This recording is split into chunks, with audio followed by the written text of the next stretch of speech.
Can't believe we're finally here. Hello, everybody. We made it. Hello. We made it. Most of us made it. Some of us didn't make it. Most of us made it. One of us didn't. Well, Crypto is out sick. Oh, what a bummer. Okay. Whew. Hello, everybody. Hello, everybody who's watching. Let me just type in, let us know when you can see us. Yeah. I always forget to do that ahead of time. So this is the finale live stream for the Brothers Karamazov, and boy, do we have thoughts. I'm so sad, but I'm also so happy because I'm glad, you know, no matter how you felt about the book, you read it, right? Like now you've had that experience, and I'm just so happy that you guys have you know, gotten to have that. It's such a special book for me. I realize it's not for everyone, but congratulations to everyone that made it all the way through. You now can, when people say, "Have you read the Brothers Karamazov?" You can be like, "Heck yeah, I did," and I've got thoughts. Yes. I do feel, I was telling Peg, I feel like I conquered a mountain. It does feel like an accomplishment. Good. Yeah. Mm-hmm. Yeah. Good.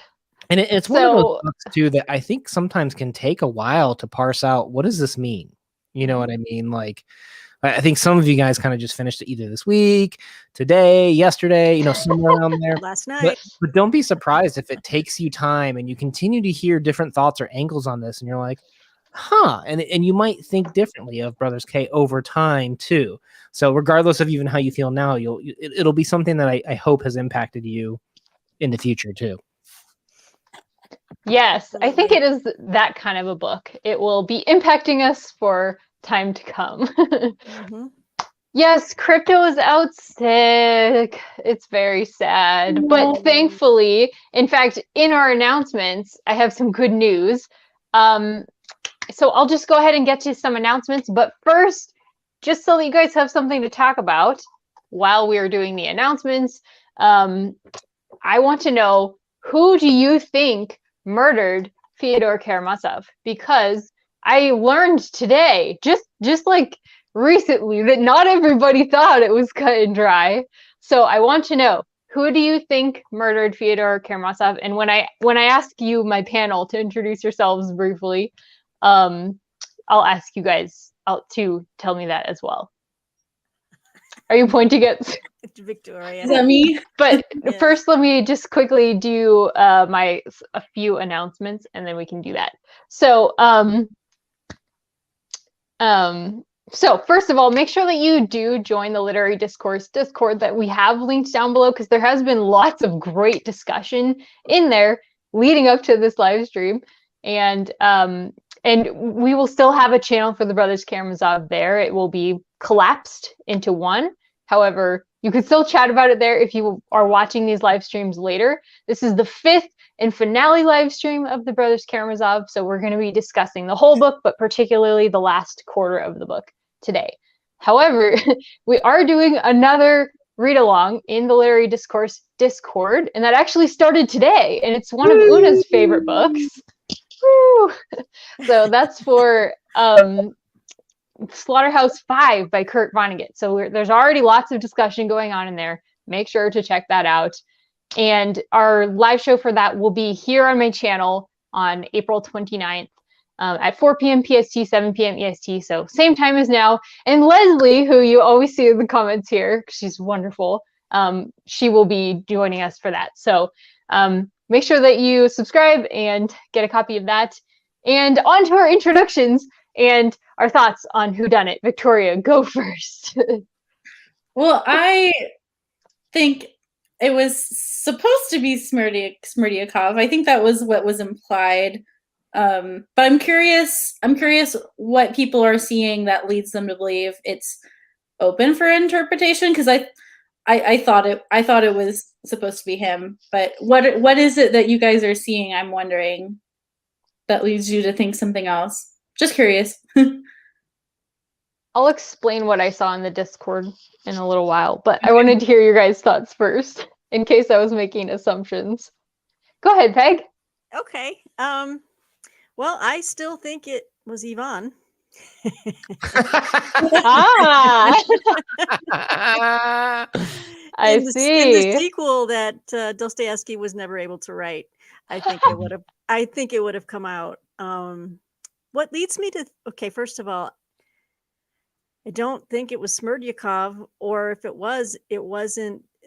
Dostoevsky intentionally wanted you to not know for sure, because both the closing arguments for the prosecution and the defense both were very believable.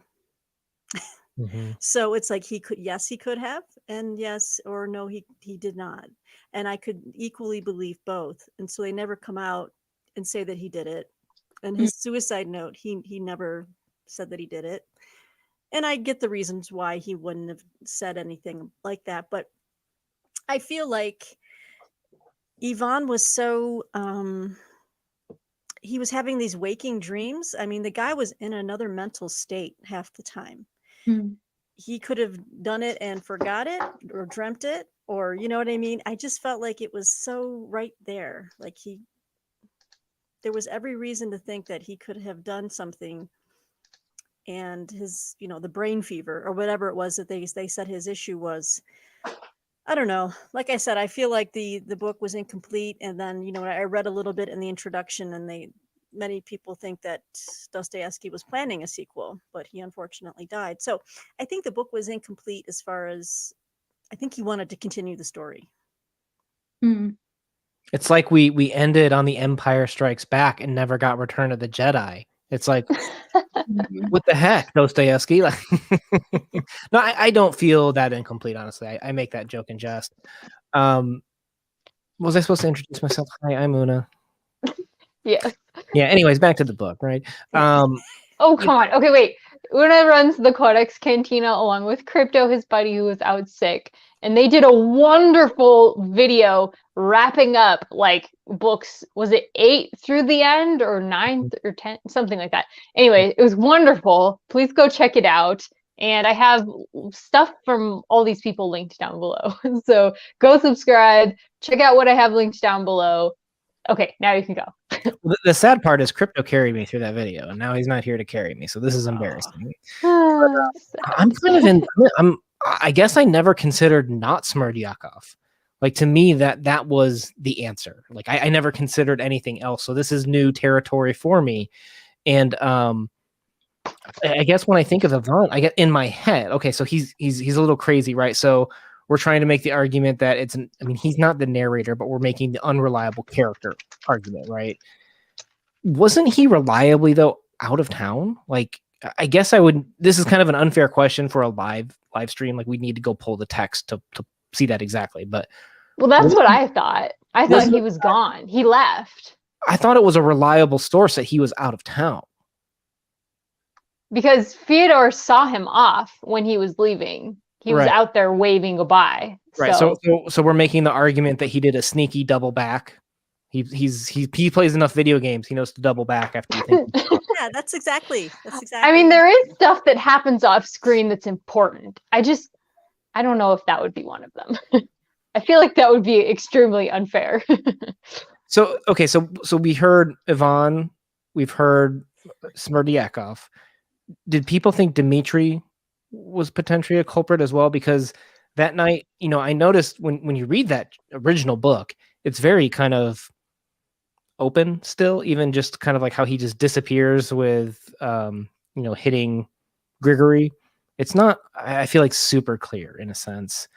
But I guess one of the other things that we got to talk about, because I've teased it for so long right now, I guess, is the left versus the right thing, right? Oh, yes. Well, so I have some summaries for the sections. Would you like to talk about that within one of the summaries, or right now? Does it like play right into what we're talking about right now? Willikers, Christy, I couldn't possibly pass up one of your summaries. Let's do it. Okay, let's do a summary. Some of them are a little sparser than others because I ran out of time, but the first one is great. So here we go. Okay, so book 11 summary. I loved this book. My favorite chapter was in this book. Okay, let's talk about it. This is Brother Ivan Fyodorovich. That is what this chapter is called. So we begin the chapter with Alyosha, who's running around and doing things, which seems to be his MO after his mini crisis of faith earlier in the book. He just runs around and visits everybody all the time. While everybody else is misbehaving, he's like, and having existential crisis, he's visiting the women and then visiting Dmitri in prison and all that stuff. So just like Father Zosima taught him. So there are some lovers' quarrels going on. There's some farces going on with Madame Kolokov. All that is details. But the big picture is eventually Alyosha leads us right to Ivan and their little tete-a-tete. I don't know how you pronounce that, but they Alyosha says, God has sent me to tell you that you are not guilty of the murder of your father. So, and Ivan's like, I don't hold with all this weird spiritual nonsense. Get out of my life forever, essentially. And then Ivan spends the rest of the book being very upset, and we see what he's been doing this whole time since the night of the murder. He's been very concerned that Dmitri has possibly murdered their father. He doesn't know who murdered their father at this point. He's just going back and forth. Who did it? I'm so worried that it's Dmitri. And he ends up visiting Smerdyakov a couple different times. And on the last time that he visits the valet, who's also his half-brother, probably, by Stinking Lizaveta, which Victoria wanted to talk about, he learns that Smerdyakov actually claims to have killed Fyodor on Ivan's orders. And this is a total, like, what? To Ivan, he did not mean to order this, or so he says. We're in his head, so I don't think that that's a lie. However, Ivan is delirious with an oncoming case of brain fever. So he falls into delirium, has a talk with the devil about his own guilt or innocence in the matter. And that's pretty much where we leave him. He never really quite comes out of the brain fever. So thoughts on this section, guys? What stood out to you? Did you have thoughts on Ivan's nightmare or other things or other characters? Una, I kind of cut you off before, so why don't you go first? Well, tell you what, I've got a couple here from the courtroom scene. So let me save the right versus left, and I specifically, not even knowing this was going to be a discussion, pulled some quotes here for why I think Smerdyakov is the murderer. But I'll present that. Let's do that in chapter 12. Okay, perfect. Sounds good. So first of all, I want to point out, you said with undeniable proof, Ivan met the devil. So you're saying, that's what he thinks. Is there any room for interpretation that this was a dream for you? Oh, certainly. I mean, he's delirious. Yeah. There's no way we can know for sure because he's completely delirious at that point. Yeah. What do you think Ivan has represented throughout this whole novel? I think he represents the theory that everything is permitted. And just like his father represents that, but in different ways. He does the intellectual thing, whereas his father does I'm actually going to do all the things that are permitted without God's existence. If God is not existence, everything is permitted. That's the theory. Mm-hmm. So, and what is Alyosha's role in that argument? Alyosha is Alyosha. I've never pronounced it like that. That's funny. I think his role is to point out that the best way of living, regardless of what you think intellectually, is going to be to help your brother. Whereas Ivan has kind of given up on this world. He thinks he's gonna die at 30. Like he doesn't have any hope in this world. Whereas Alyosha believes in Father Zosima's theories, which are love your brother, make the world a better place. And then how does Dmitri fit into that? Oh, he was all living for everything is permitted. He was really living that out like his father, and kind of got into trouble because of that. And then meets God. Peg had great thoughts about that when he originally met God earlier in the story. And I feel like we explore that a lot in this whole theory of everything is permitted in book 11. Actually, Peg, did you have more thoughts on that? I'm putting you on the spot here. or on anything in this section. I mean, there's a lot of heavy stuff that was covered. I think between the brothers, I mean, obviously to me, Ivan signified the effects of hopelessness and atheism. Alyosha was on the other side of that, who believed in hope and love. And then Dimitri's in the middle to me, because he, although he starts off kind of very sensual and doing all the sensual things, and but what really turns him around is love. You know, love where he could really be self-effacing and humiliate himself, and I don't know. I just think there's a spectrum between the brothers, and I think Ivan's brain fever, whatever that was, it just signified the effect that his lack of belief in anything just kind of. I think his brain fever was like a psychosomatic result of just having nothing to live for. I don't know. Just some random thoughts. Again, I need to reread this book again and study it. You know, this was just the first read, but that's what came across to me. Definitely. No, that's great. What about you, Victoria? Well, I think that makes a lot of sense to see Dimitri as kind of the medium in between that could kind of go either way. And then I know I'm getting ahead of myself, but you know, by the end we see like there's hope for him. He's possibly escaping and starting a new life in America. So that makes a lot of sense that Dimitri might represent like this middle ground of he could go this way or he could go that way. He kind of is torn between the two ideologies. I can totally see that. Going back to the devil, that was one of my favorite chapters. And I personally think it was his own talking to like his conscience. I think it was more of an internal dialogue than actually talking to the devil, personally.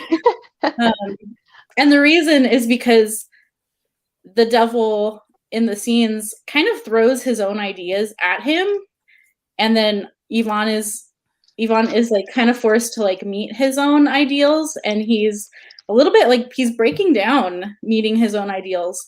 And that for me was I was struggling a bit up until that chapter, and then that chapter got me back in the book, and I was like, okay, I see what we're doing here. And so you 10 hater, you hated 10. I don't know. There were definitely some parts where I was like, if I wasn't reading this with a group of people, I may have given up on this book at this point. But yeah, there are definitely some key chapters. The conversation with him and the devil were one of them that I was kind of back in. Yeah, that chapter, Grand Inquisitor, the Parable of the Onion, Rebellion, just so famous in literature. Like you hear that even one of our friends' channels is named after that chapter. Yvonne's Nightmare. Ami named his. Oh, Is that why? I was wondering. Yeah, he now named I his know. was after that chapter. Have you guys ever considered that maybe this is a theory that's kind of floating around, that the three brothers, Peg, you said they're a spectrum, right? That maybe they are all connected in a sense, and they kind of represent that need to be unified in a sense, and that some people can maybe view Ivan as the mind, Alyosha or Dimitri as the body, the one that takes action to physically cause change and stuff like that, and then Alyosha represents the spirit. So the body, the spirit, and the mind coming together, I guess, in a sense. And a lot of people see that kind of come to a culmination here in the next chapter, chapter 12. There's like a troika speech. Troika speech is very famous in Russia. I don't know if I hear it. I don't know if I hear a lot of people talking about it for some reason here, but online and in journals, you'll see a ton of people talk about it because it's a lot of a class discussion for Russia, the troika speech. Can you give a Really? quick description of what the troika was supposed to? I didn't really understand that. I wish I understood it really, really well, and I can give you an amazing description. I can't. I can give you a bad description, which is, Dostoevsky viewed Russia as just spinning wildly out of control, right? Like he felt compelled to write this book for Russia. This is kind of a love letter to Russia of, guys, we need to stop heading towards socialism and communism on one hand. And he was, some people arguing, painting, the negatives against religion, the negatives of atheism in the book, where he's kind of slamming those. That's what he's attacking in this novel. Hey, we see, patterns here. The Troika is a speech given by the prosecutor in the next section, where he talks about this Troika running down the street at like breakneck speeds, and it's just a danger to everyone in its way, with it spinning almost out of control and people needing to jump out of its way. And he talks about it almost kind of like speaking to the people of Europe, that it looks dangerous, but it's also powerful. And I think Dostoevsky loved Russia, right? He viewed Russia as powerful, but it's this out of control troika that could cause a lot of harm to people if people didn't get it under control. In Dostoevsky's eyes, right? He viewed this coming communism, this coming atheism, socialism as very negative. Okay. So anyways, yeah. So, but I didn't know either. I had thank you. I had a similar interpretation as you, Victoria. I thought he was kind of talking to himself. I didn't view it as the devil, even though the devil is said to, quote unquote, take on different forms. And obviously this is a very religious book. I think when I saw the devil is being described as looking like Fyodor, his dad, I think that's when he was. I didn't notice that. Well, and they also said that he had the hooked nose, which Fyodor was very proud of. And I think that's kind of meant, kind of like what you guys were saying earlier, where he was finally facing his own ideals, in the same way that Raskolnikov was a man who thought he could follow all of these ideals in Crime and Punishment. And it came to a, this isn't a spoiler, but he faced his own ideals and ideology himself, right? It's the same thing with Ivan, where who he thinks he should be and could be is in direct comparison and conflict with who he is. Okay. All right. Well, do we want to move on to 12? It sounds like we're talking about it a lot already anyways. Sure. Okay, let's do it. Hey, Christina. Thanks for coming. Well, do you guys have anything to say about kind of like the Lisa and how she suddenly is acting crazy when Yvonne visited her, and you have these Rakitan visits where people are suddenly like, "Oh, I'm so against God. I'm socialist." Did you guys have any thoughts on that, real quick? I'm asking for some help understanding what happened to her. Me too. She just turned into like a dark, entity all of a sudden. Like he walked into the room. Surprising. Yeah, so it was a lot of blue. Who are we talking about? Lisa? Or Liz? That's the one. Every time I have to pronounce her name, I'm like, oh, because she was like suddenly loving, I forget what Alyosha called it, like chaos or something. She like suddenly loved chaos. Loving the dark things. And she smashed her own finger in a door. That was so grotesque to me. I was like, what are you doing? What is can someone help me out there? I don't really know how to interpret that. Did you have thoughts on that, Uda? There was that quote, "Why do evil?" And she says, "So that everything must be destroyed." Okay, that's her, right? I mean, she's turning into the Joker. Yeah, I think one of the most common ways to look at that is she's supposed to represent the dangers of nihilism, of giving up on meaning and thinking that there's purpose after it. But to me, what I like about this chapter, and I don't even know if this was his intent, but he's definitely, like we just talked about, coming down on so many of these ideas where Rakitan's representing the atheism socialistic movement, right? And you have Ivan, who is struggling. He's got this brain fever, whatever the heck that is, but he's struggling with his own faith too, right? But to me, what I thought was really cool and interesting is to think about how, you guys said earlier that we're all a spectrum. Right, we've all got evil in us. We've all got good in us, probably, and we all probably have different ways of manifesting that. It's interesting how the characters almost like influence each other, where they're like, "Oh, you said that, so now I think that way too," or, oh, you said that, so now I think that way too. And I imagine that's a lot of what's happening in Russia now. Everybody's talking about this. We're not happy with what we are now. What do we need to be?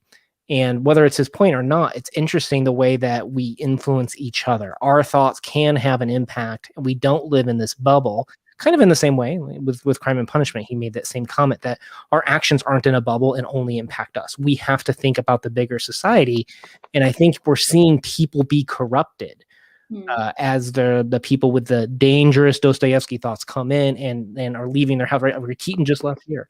Yvonne just left Lisa here. And then suddenly they're corrupted with these incredibly dangerous ideas of nihilism and giving up and stuff like that. It's that idea that we're all corruptible and have an influence on each other is kind of how I took that. Okay. If you ever see people acting in a way that's super strange and really hard to explain, a lot of times there's some kind of philosophical underpinning, which can be frustrating when you're just like trying to understand it the first time through. It's like, what is even going on here? But that is something that I've learned. It's like, well, maybe as I go back with my notes, I'll understand it, because usually it becomes clear once you understand the whole picture of like the book, so yeah, but I still didn't get that one, so thank you, Una. Yeah, thank you. It's just one interpretation of it, right? Like there's lots of different ways to take it, and to your point, you don't have to get these. You can just have fun with the book. Like it sounds like Victoria, you mentioned you're not sure if you would have finished. It's just a matter of take it at your pace. Don't feel pressure, or if, I didn't understand this or I didn't like that, that's okay. Like you don't have to understand or like everything in the book too.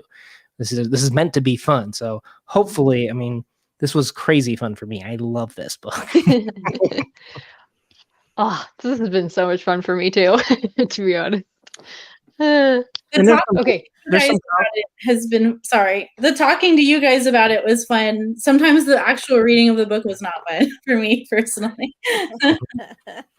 Yeah, I would say I definitely enjoyed it more the second time. I don't know if anyone out there, I know you guys are all first time readers. I'd be curious to hear if anyone out in the audience, if you're a second time reader of this, I would be interested to know, did you enjoy it more than the first time or not? I can speak for myself that I enjoyed it even more.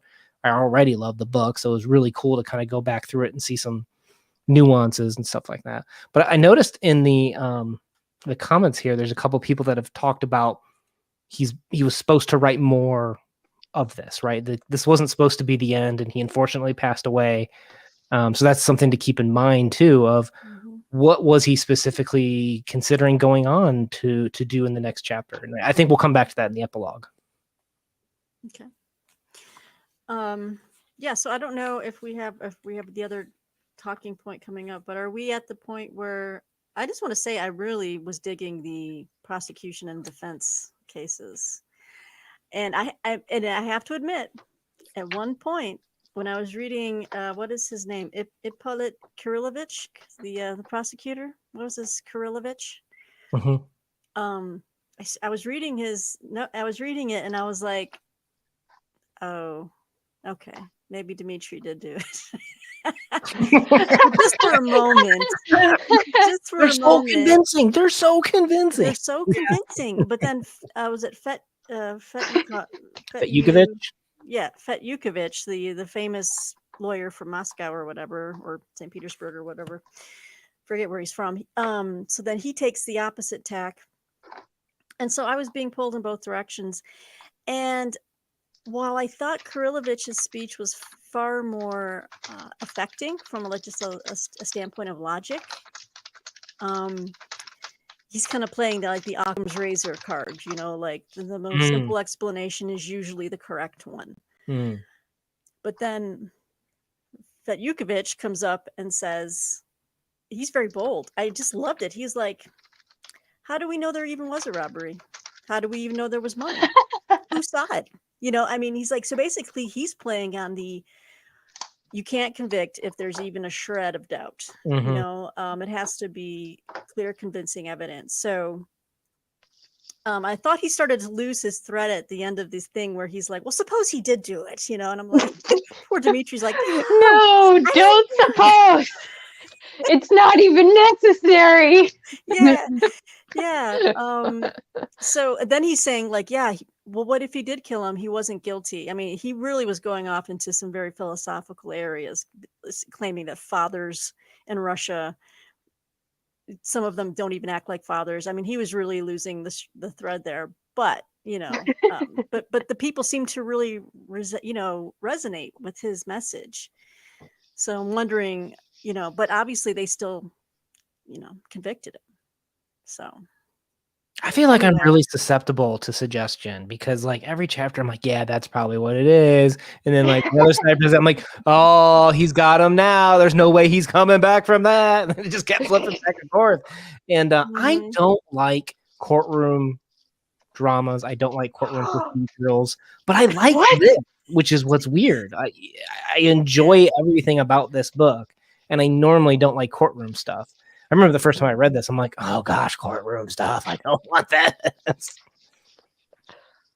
Yeah, I haven't read too many courtroom things either, but this one held my attention. I was really just, those pages really flew by for me. I was like, wow, yeah, good point. This reminded me of A Few Good Men, like so much. That's one of my favorite movies. I do like that scene, yeah.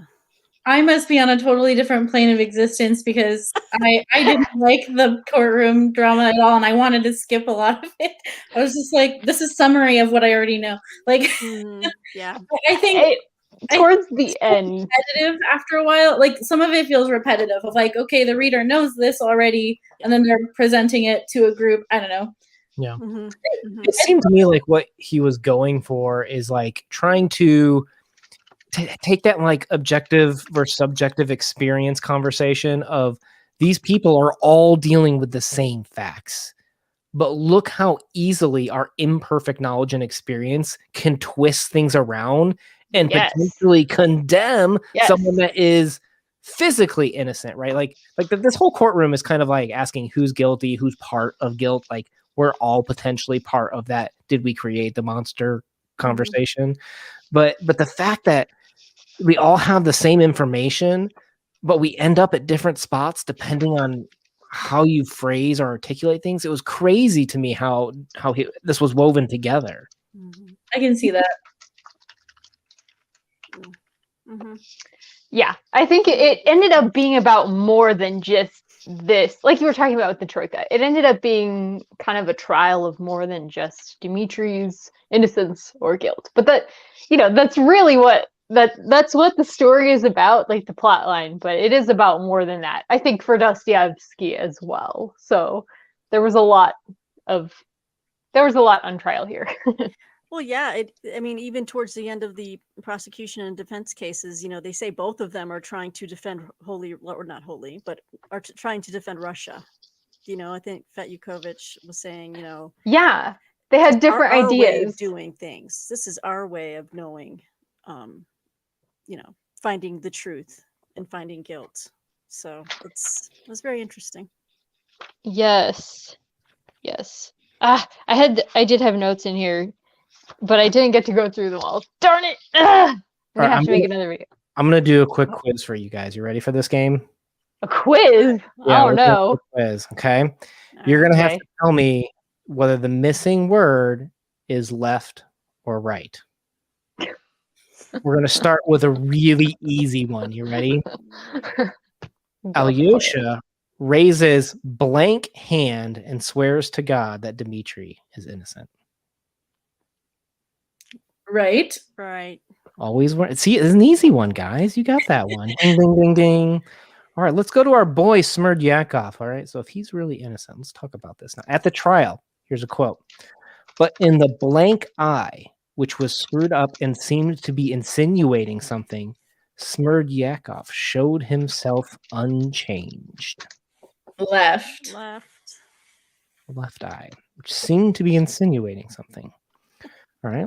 Smerdyakov's eyes gleamed resentfully. His blank eye winked and at once gave his answer. You want to have everything above board.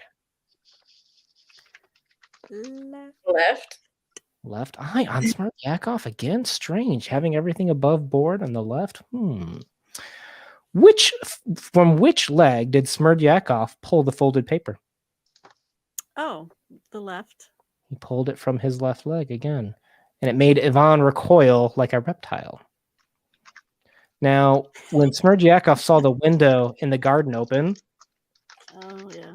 was it the left or was it the right? Left. What are you talking about? Right, left or right? What? Oh, sorry. I said Eye or he saw. I didn't go far enough. He saw the garden window left open.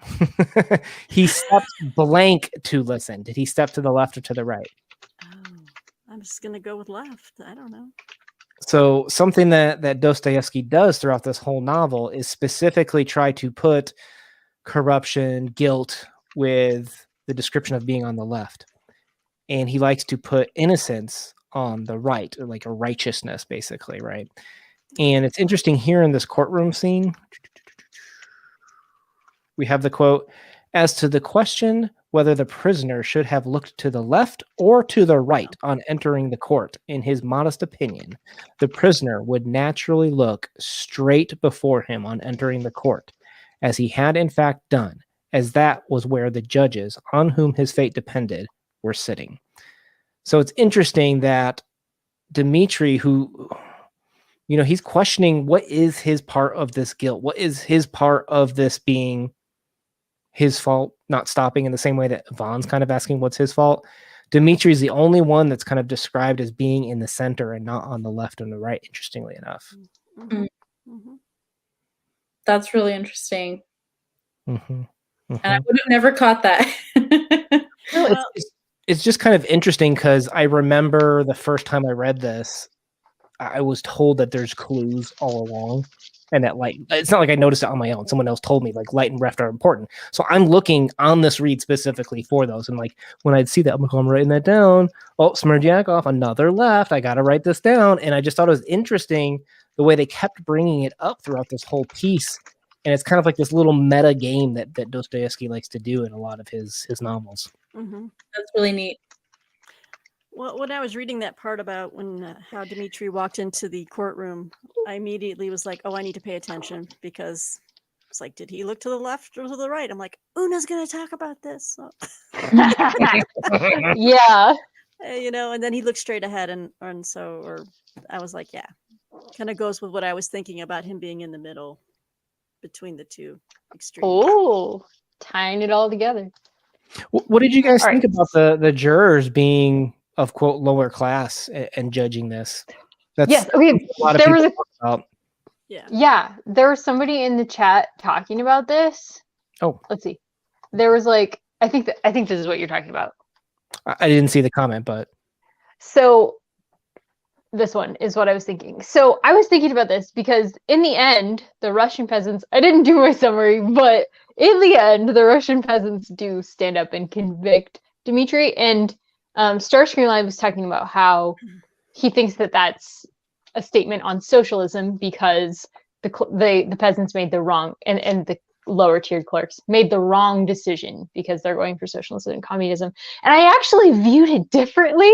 I was thinking that because Dostoevsky tied peasants in with the faith of Russia so strongly, like he felt like the peasants were the hope of Russia. They were like for the future, because he felt like they would not give up their belief in God because it was so strong in them. He felt like they were much better than other classes of people.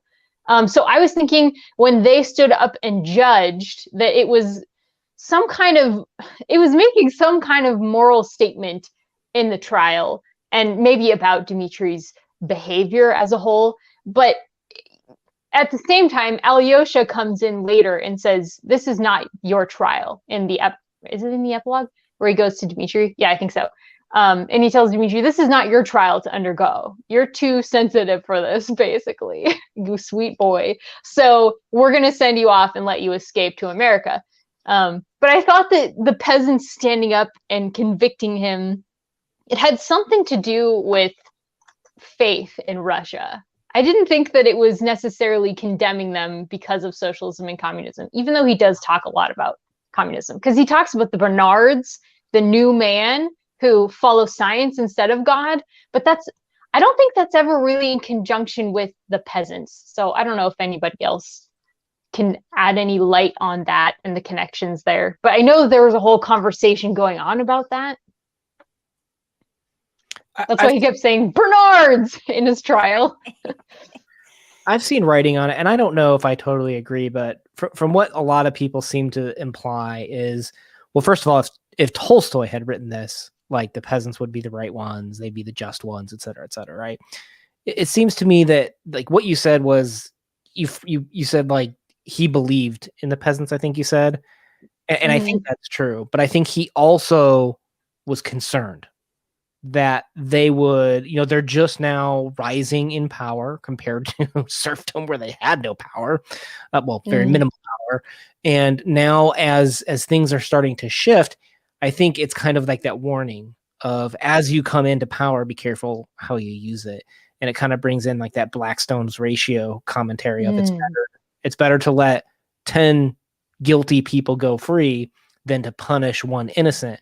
Because when you punish one innocent, that tells the people that virtue is not rewarded. And why would I do the right thing or do good things if there's a chance I could get punished for it? And that's Blackstone's ratio. That's how I took that one a little bit more so than the socialism communism thing. Okay, I like that take.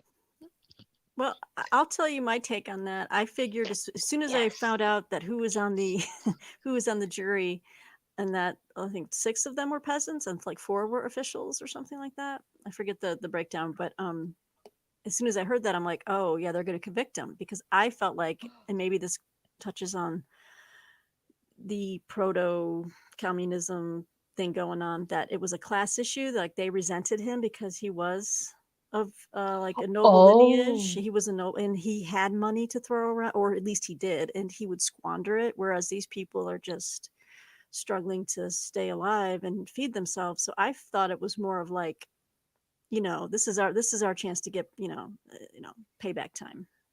But at the same time, when Katerina took the stand, another noble class, they showed her more respect than the lower class individuals that took the stand. That's true too. Well, that was like the rest of the courtroom. Was that the jury too? Well, that's a fair point.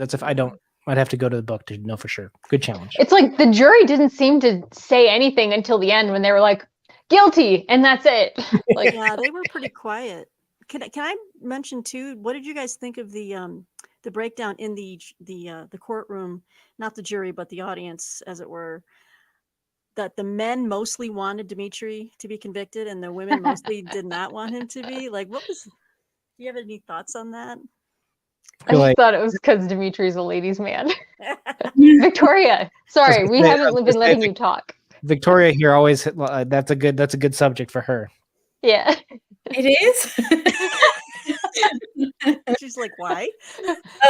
Talk about whatever you want. Ignore us. We've just been chattering the whole time. Well, I haven't given that any thought yet, but off the top of my head, perhaps the women are representing more of like the like sensitive perspective side. I don't know if that's what Dostoevsky's own view on women versus men would be, but maybe he's thinking more like the women would, I don't know, be more sympathetic to the argument than the men would, and the men would see things just in a more like black and white way, and the women are reacting in a more emotional way. I don't know if that's what Dostoevsky would have thought as an 18th century man. He may have thought that. He probably did. But yeah, that's just off the top of my head. I haven't given it any thought, really. That was a good comment you just had up there from Zan in terms of it was almost sensationalized, this hearing. Like everybody, it was like, get your popcorn out, people. Let's go see this persecution of Dmitri here. It was interesting how it became almost like the Colosseum was to the Romans as this trial was to Russia. It was Dostoevsky's kind of like symbolic who's guilty and what's the right way forward. And he keeps coming back to it, and we'll see it in the epilogue, right? What does he keep coming back to is what saves the people. Is the next generation, faith and doing good, right? And we'll see that in the next section. Which, speaking of which, I know Victoria definitely wanted to talk about the next section. So let's go ahead and move on to the epilogue. Okay. And I do have. Is it? Yeah, what year? Yeah. That was awesome. Oh, that was so mean. It was like that was completely unrelated to what we were talking about here. It was mean, but it was kind of funny. Sorry. Oh gosh. Okay, well, so for the epilogue, we know that Dmitri has been called guilty by the peasantry. So it's like 2 or 3 days later, I think, or 4, something, a couple days later, Alyosha is visiting Katerina Ivanova to ask her to please visit Dmitri because he's like all intent on suffering for the wee one. And he's just gonna go north and or go to Siberia and probably get himself killed for fighting with the guards. And so she goes and visits, and I don't really understand the whole dynamics that happen there, but regardless, Dmitri and Alyosha kind of decide, yes, he's going to leave with Grushenka to America. Ivan set up a whole plan so that he can get to America instead of having to go to Siberia. So that scene was really confusing to me. I don't know the dynamics there. Maybe we can talk about it. But what is this plan? Like, seriously, like, we'll just break you out. We'll go to America. It's okay. Yeah, it's like Fast and Furious Russia style With troikas. with troika. Like soup with troikas. That's so great.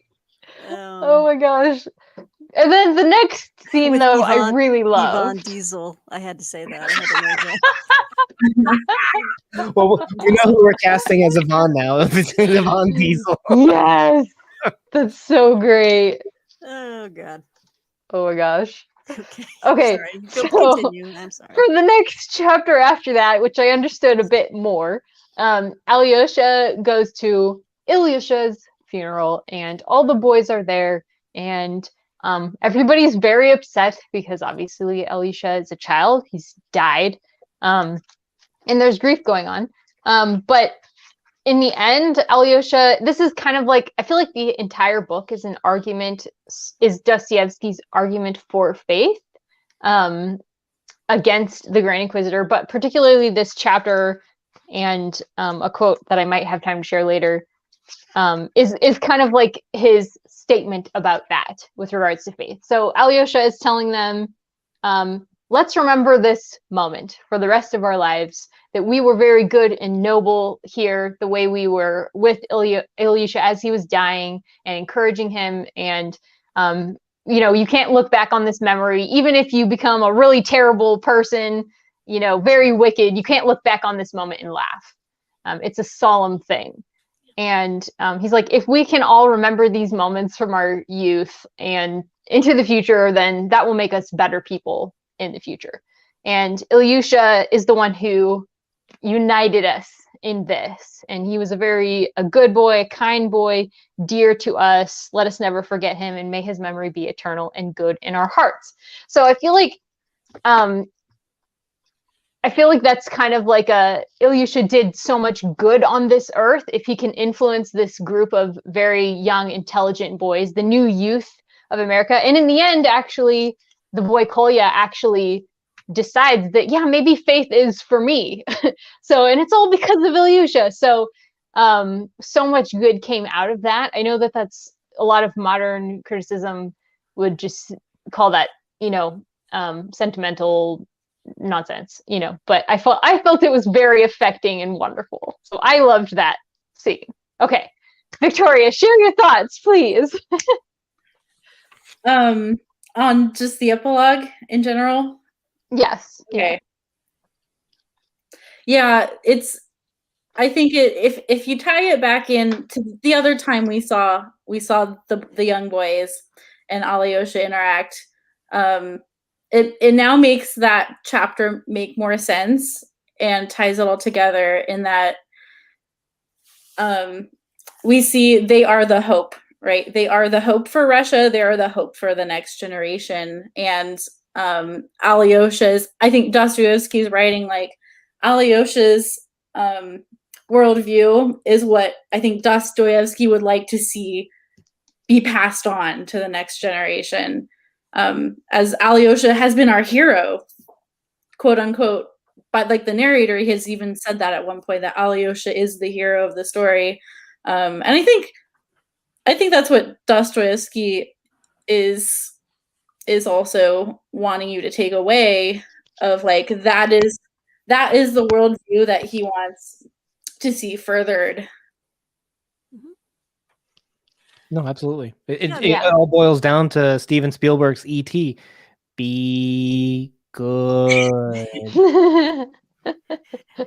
Yes. Yeah, I mean, that final section was definitely all about hope and choosing the good, and you see the influence that Alyosha had on the boys, which, you know, it was a great tie back. It's nice to see that they did tie back that chapter in that book 10, or the boys, because otherwise it would have made no sense to me that was just hanging out there. So I'm glad that he brought it back in at the end. So I feel like Alyosha's arc was complete. I don't feel like the book was complete with Ivan and Dmitri, and again, it goes to the fact that he probably was going to write another book. So that's just kind of where I'm left with that, but I still enjoyed it. You want to read the sequel? I do too. I do. You can't stop on Empire Strikes Back. You must keep going. Yes. Yeah. Ivan gets the short end of the stick in this book for sure.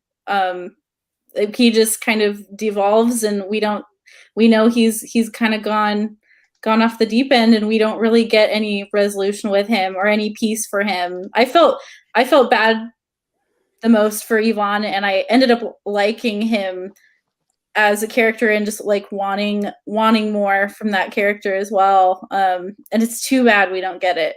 That's the part that feels very not finished to me. And maybe we would have gotten that in the Brothers K2. Yeah. Very Also, sad. I'm really sad that Crypto couldn't join us, because I want to go back to the beginning of our live streams when you guys were trying to pick out which brother you identified with most, and Crypto said Ivan, and I want to know why. Because homeboy was going off the deep end. Well, he Starscream pointed out a lot. He's really familiar with Shakespeare, of which I am not. I am more of like a casual, like, oh yeah, we went to school together, but you know, I never went on a date or hung out with Shakespeare, right? But I'm vaguely more familiar with Hamlet, also because we just also did the read along of As I Lay Dying, you know, and Hamlet's known for his soliloquy of to be or not to be, and there's quotes about, you know, going into madness and are we dreaming, that sort of thing. And the same way that William Faulkner makes Darl this thinking, philosophic, in-between character, in between states, I've only just now started to realize that's Ivan in this novel. He's the philosophic guy that's between states. He wants to be this way, but he's constantly pulled the other way, and he delves into his own madness as a result, which is, again, a great allusion to like the one Shakespeare reference that I'd probably be able to pick up. So that's pretty cool. I think it might have also been Starscream Live. We don't have to move on just yet, but just wanted to get y'all thinking about this. I think it was Starscream Live who was talking about the Three Stooges adaptation of the Brothers Karamazov. I thought it would be fun if we just, in general, tried to think of who we would adapt with what actor in this movie. If anybody has thoughts about that. Do we all agree that, I'm curious, do we all agree Dimitri's Curly? Like, he's the physical one, getting hit the most and stuff like that. Ever since he asked that question, makes sense. I've been struggling with which one's Larry and which one's Mo, because Mo's the smart one, right? Which initially I think is Ivan, but he's not a leader the way that Mo's a leader. And Larry's kind of like that supporting guy that's like always just like reinforcing, but always there. And I'm like, well, that's kind of Alyosha. He's just always there. Like, we walk around, we go over here, we go over there. That's Ivan's story throughout this whole thing. But I thought that was an interesting question. Was there a fourth stooge? Shemp. Thank you. I think Shemp is Alyosha. took over for Mo, right? Did he become the new leader? I can't He recall. would just walk around going, waka, waka, hitting the he never talked. No, sorry. Well, I feel like Alyosha had some time in the beginning of the book. Then he was very quiet throughout the rest of it. So he just kind of. He didn't have a lot of conflict. There was like Yeah. a very short period of conflict for him, whereas all of the other characters had a lot of conflict, which I think might even be part of Dostoevsky's message. Not that if you have faith, you won't ever have conflict, but it won't be the same kind of. It might not be the same kind of outrageous conflict like what Dmitri and Ivan go through. I've got a lot of atheist friends. None of them got brain fever, from what I can tell. So many people get Victorian disease in this novel. Ilyusha wasn't doing anything weird, and he still got it. So I think that was just handed out liberally. Yeah, well, at the end, didn't Dmitri start to show signs of brain fever too? Yeah, he So did. I'm like, what the hell is this? Is this catching? I mean, wear your mask when you go in there. I mean, it's like, Too soon. sorry, man. Oh my goodness. Well, when I was thinking adaptation, I was like thinking of a real adaptation. So I was like, oh shoot, what's his name? Jack Nicholson, I thought would make a great Fyodor Oh, Karamazov. I can see it. okay. Oh goodness. So- Did you have any adaptation thoughts, Victoria? I kind of want Benedict Cumberbatch to be Yvonne. That's a great one. I feel like he could. Oh my gosh. Wait, so who's gonna play Smerdjakov? Like I thought someone would throw something out for his name. Yeah. Anybody in Yes. the comments? Do you have ideas about I know. this? Well, this is going way back, but you guys probably okay. Does anyone know who Crispin Glover is? Oh yeah. Crispin yeah. Glover, We need because to look up what their he's face. just a little like. bit. I was gonna throw out a very young Crispin Jeremy Glover. Irons. Ooh, Jeremy Irons. A young Jeremy Irons, I think, would be Mhm, Smerdjakov. I like it. Well, there is a movie. It's from I don't know, it's a black and white movie, but I think I want to go watch it to see how they adapted it.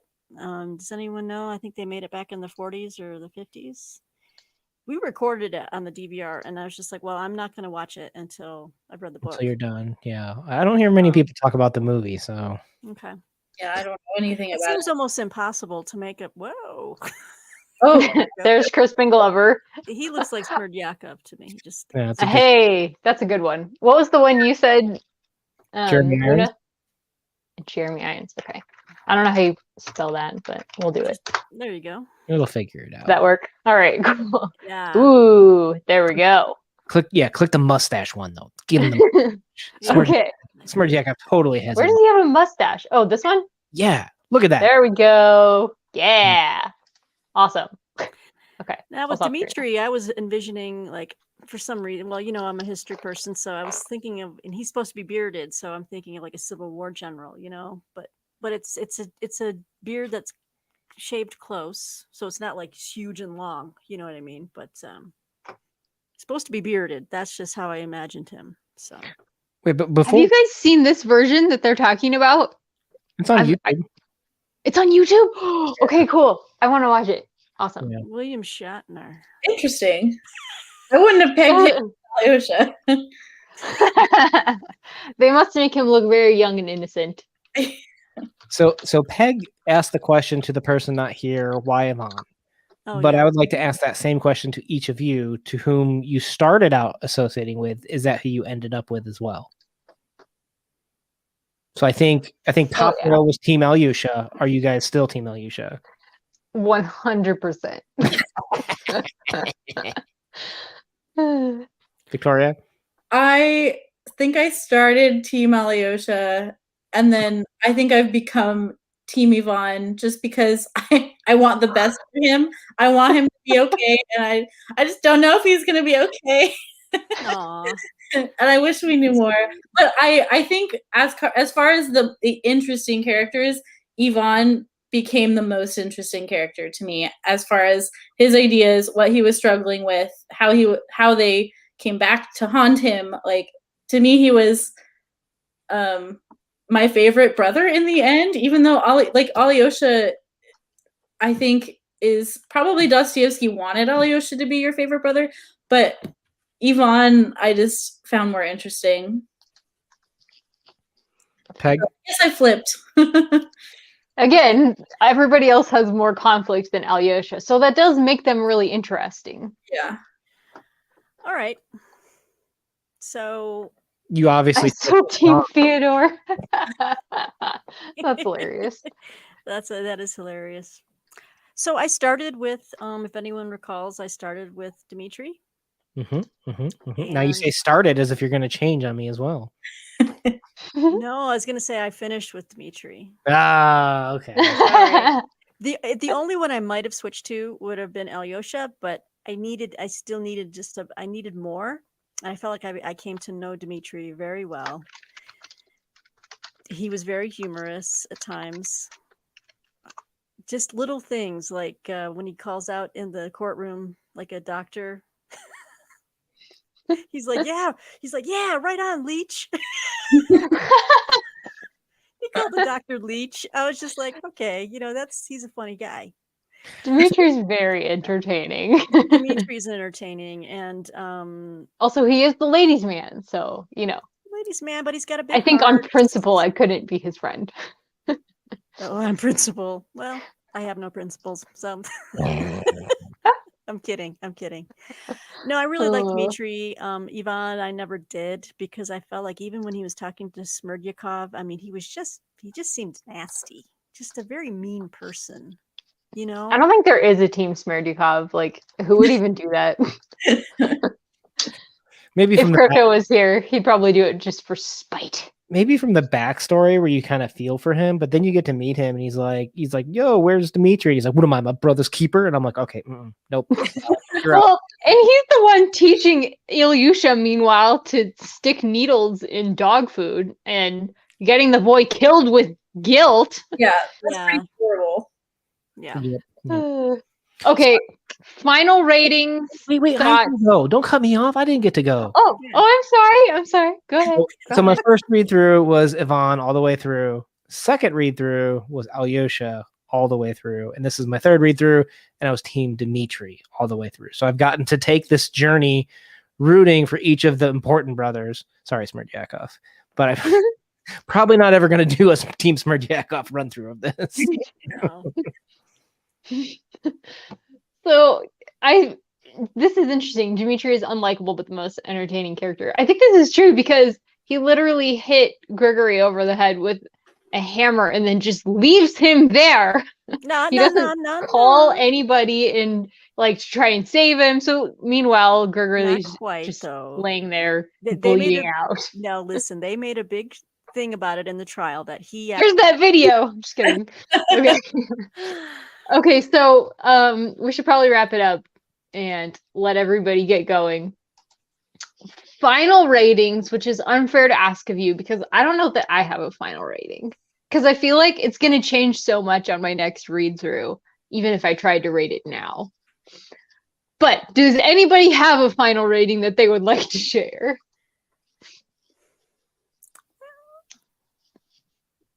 Sorry, Victoria, go for it. I thought Peg looked like she was about to say something. Okay. I was just going to share that, so I'm on Goodreads, so not that I like to star everything, but, I gave it 5 because it is an epic work of, literature. And I know that there's a lot here that I still have yet to discover on a reread or two. So I definitely gave it a 5. It gave me a lot to think about. I very much enjoyed the Grand Inquisitor section. I enjoyed all the levels of meditations on religion and God versus no God, and just all those kind of theological wanderings down the rabbit holes of people's minds. I love that stuff, and to see how different people respond to it. So there's definitely a lot here that I thought was worthy of 5 stars. Yeah, no, I would say the same thing, but I got to mention the stinky onion. Why you guys always got to throw out the stinky onion? That's like one of the best chapters. Come on. Sorry, the stinky onion. You gotta remember that stinky onion, people. Well, you know what I remember now is the pound of nuts. That was actually quite touching. I thought that said a lot about both Dmitri and was it Dr. Herzenstube who did that? Herzenstube. No, So, I would legitimately echo everything that you said, Peg, that, you know, I'm not saying it's a perfect novel. I'm not saying it's a novel for everyone. I'm not saying it's something that you have to understand or something that you need to understand everything, but it's something that I think you can just enjoy various elements at a core level. There's probably parts that are difficult or things that you don't enjoy to I'm sure Victoria will bring up here, but I think it's not a novel that I recommend easily for everyone. It's definitely, as you said, it's one that you got to be comfortable with the getting into the philosophical meanderings. And I argue I think you need a little bit more of historical information, but you don't have to enjoy it. But yeah, there's just a lot here that it's very easy to find something to attach onto. Yeah, I gleaned so much more from talking to you guys than I would have on my own. I think if I had tried to read this on my own, I totally would have quit a long time ago. So I'm super glad that I still read it. And I'm super glad that I've read it. I definitely feel like I don't know if I am going to read it again, even though I know I would probably get a lot more out of it again. But for me, there were so many parts that I had to force myself to read and I didn't enjoy. And they would be balanced then by a section that I was interested in. So I think if I had the right headspace, maybe a few years down the road, I could potentially try reading it again and get a lot more out of it. It might have been me and this book just had we met at the wrong time in the wrong place. And maybe I'm not in the right headspace. And I also kind of wanted, I feel like I need another month, to be honest. I feel like I need another month. And I think I rushed through some sections. I've just been also just not having a lot of reading time personally. But I think as far as my enjoyment level of it, I would give it a 3. But I totally understand why it's revered. And I think it's a super valuable piece of literature, and I totally get it. Up here, I get it, but I just here I didn't have the best experience, and I think it was just wrong time for me, maybe. But yeah, maybe down the line if I revisit it. Right now, I'm I don't know when I would want to revisit it, but yeah. So. And that's really hard as a reviewer to articulate what you didn't like. You didn't like these parts, right? But figuring out why you didn't like that, do you have any clear insight into hey, I think this was a problem for why I couldn't enjoy it, or is that still in the processing mode? So having read Crime and Punishment also, I think there's a style that I'm not meshing with Dostoevsky. His characters to me don't always feel real. They feel overdone. They don't always feel fleshed out fully. And I get that sometimes in the dialogue with the speeches, and I'm just I don't feel like a person would talk like this or would say things this way. And it could be also a translation thing that I'm missing something in a translated work, and not feeling like the characters are real. It's a style thing, because I felt that with Crime and Punishment sometimes too. And also to me, just most of the book is so grim, and the hope is such a little section of it, and I think for me, maybe I need that hope part to be more clear. I feel like the hope is just kind of dropped at you at the end. It was in Crime and Punishment too. It's just dropped in the epilogue at the end. But yeah, I don't know. Oh, I shouldn't have said that. Sorry. Spoiling Crime and Punishment. That was pretty vague. You don't have to ruin it. That's pretty vague. I don't think you ruined it. This is interesting. This is the first full-length novel by Dostoevsky that I have read. So I have on my shelf Crime and Punishment, and I have not read it yet. So that's next. That is next. And I'm definitely eager and excited to compare the two as I'm reading it, just to see, tone and voice and just similarity in style, or if there's a similarity. But But yeah, maybe Dostoevsky is just more naturally grim than say maybe Tolstoy or something. I don't know. Oh, yeah, for sure. Yeah. Chris, Yeah. Chris, what's the next Dostoevsky book we're doing later this year? I forget. Aren't we doing no, it's not You're Demons. doing It's The Idiot, Gogo. right? The Idiot, I thought right? you were doing Dead Souls. Are you doing Dead Souls? Oh, we are doing Dead Souls, but that's a different author. That's in May. That's by Gogol. Well, Gogo, But yeah, right? yeah. Our next Dostoevsky, I think, is The Idiot later this year, which will be a first for me. Yeah, me too. Well, that Oh, would we be a have to first find for me somebody who's too. read it. Oh, Okay, so interested. listening to you guys as usual kind of helps me formulate my own thoughts. I feel like every time I felt like it was dragging or really hard to get through, I felt like I was rewarded by understanding, particularly when I looked back through it. When I would go through, like, you see all of these flags, it was always so rewarding when I would go back through the flags and find things, and suddenly my questions would just start being answered. And usually by the time I get through all of my flags, like, a lot of my confusion is alleviated and I see the connections throughout the book and I'm appreciating it so much more. So I feel like it's just that kind of a book that really takes a close reading. Otherwise, it's a lot harder to enjoy if you're just like trying to read it in a hurry, which is hard. Like, there's certain books that you can just read in a hurry and it's enjoyable, but you probably wouldn't enjoy a real deep analysis of it, you know. But this book is like the opposite. So I think that kind of book is my kind of book. I love this kind of book. As long as I can come through it with some understanding by the end. I really appreciate it so much that was in here, and I am very eager to read it again. I actually started listening to it again this morning because I'm already nostalgic for it. Oh. So I love that. yeah. So what's the number? The number? I don't rate numbers. I use grades. So for grades, I'm just gonna go on with my trend of rating Dostoevsky A++++, because I feel like Christy, my enjoyment. easy to translate. I feel like I have to. Every time I read it, my enjoyment like increases. So I'm just judging for the future as well. I'm anticipating. So we should probably wrap it up because it's very late. 5. What? I never thought I'd be able to get through this book on my own after joining BookTube, because I'm already reading so many things all the time. But you guys and you in the chat have kept me on track. So kind of like Victoria, thank you. I loved this. It's been really, really wonderful. Thank you for discussing with us. I have a thank you banner. I keep forgetting to put these on there, but there we go. Yeah. If you guys had fun, consider joining us this month with Slaughterhouse 5. We're going to be doing that in April. We've got Dead Souls in May. Yes, I'm very Then we've got interested. East of Eden after that. Then we have Anna Karenina, and then we have The Idiot. So we've got a lot of awesome books planned if you guys want to join with us.